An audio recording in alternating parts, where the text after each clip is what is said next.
Morning. संसद के गठन में भाग 3 में हम लोकसभा के पदाधिकारी, अध्यक्ष, उपाध्यक्ष, उनकी कार्य, शक्तियाँ आदि के बारे में पढ़ेंगे।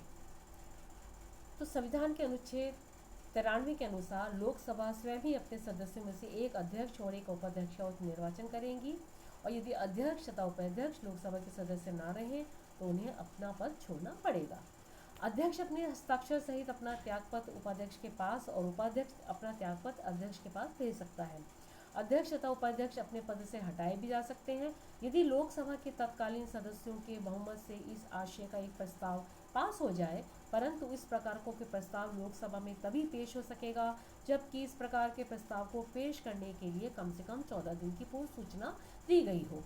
यदि लोकसभा को भंग कर दिया गया हो तो अध्यक्ष और लोकसभा को भंग होने के बाद और नवीन लोकसभा की प्रथम बैठक यानी नई लोकसभा की पहली बैठक के ठीक पहले तक अपने पद को खाली नहीं करेगा।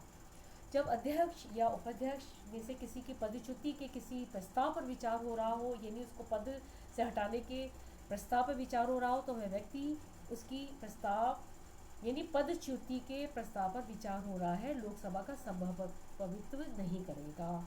अध्यक्ष की अनुपस्थिति में उपाध्यक्ष सभापतित्व करेगा, और यदि अध्यक्ष उपाध्यक्ष दोनों के स्थान खाली हैं तो अध्यक्ष के कार्य लोकसभा के उस सदस्य द्वारा किए जाएंगे जिसे राष्ट्रपति इस पद हेतु नियुक्त करे।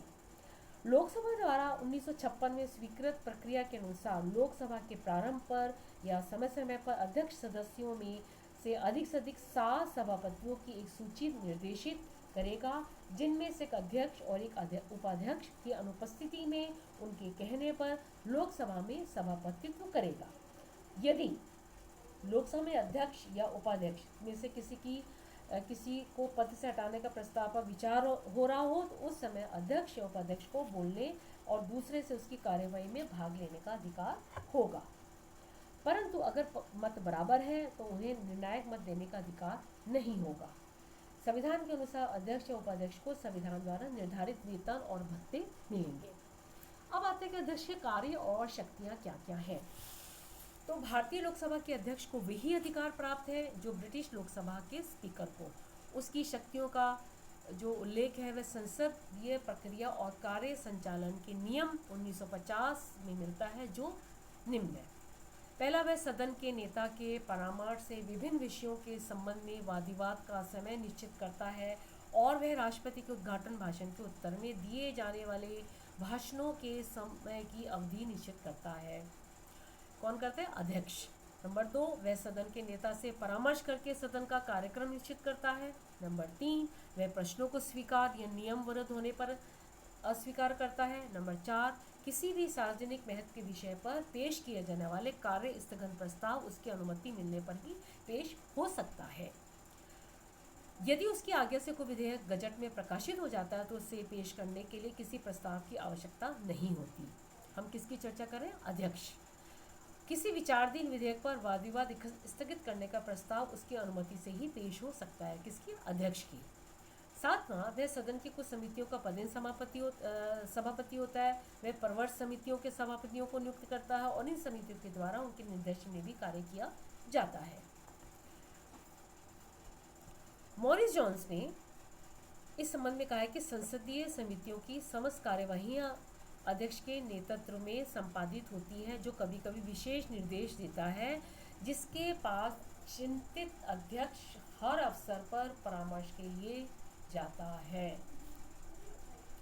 संसद और राष्ट्रपति के बीच सारा पत्र व्यवहार अध्यक्ष के द्वारा ही किया जाता था। ये थी अध्यक्ष के कार्य और शक्तियाँ, जिनका वह प्रयोग समय समय पर संसद का जब अधिवेशन चल रहा होता है तब उसका प्रयोग निश्चित रूप से किया जाता है।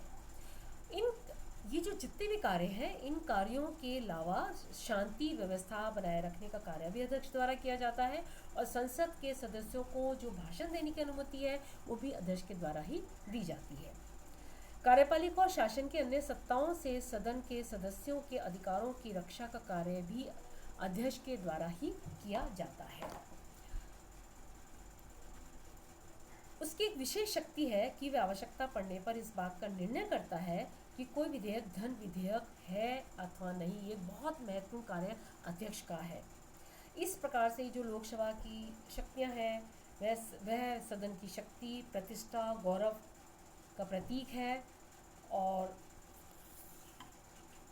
यद्यपि भारत यद्यपि भारत स्पीकर का पद ब्रिटिश स्पीकर के नमूने पर लिया गया है, लेकिन भारतीय स्पीकर की शक्ति इंग्लैंड की स्पीकर की तुलना में बहुत ज़्यादा है।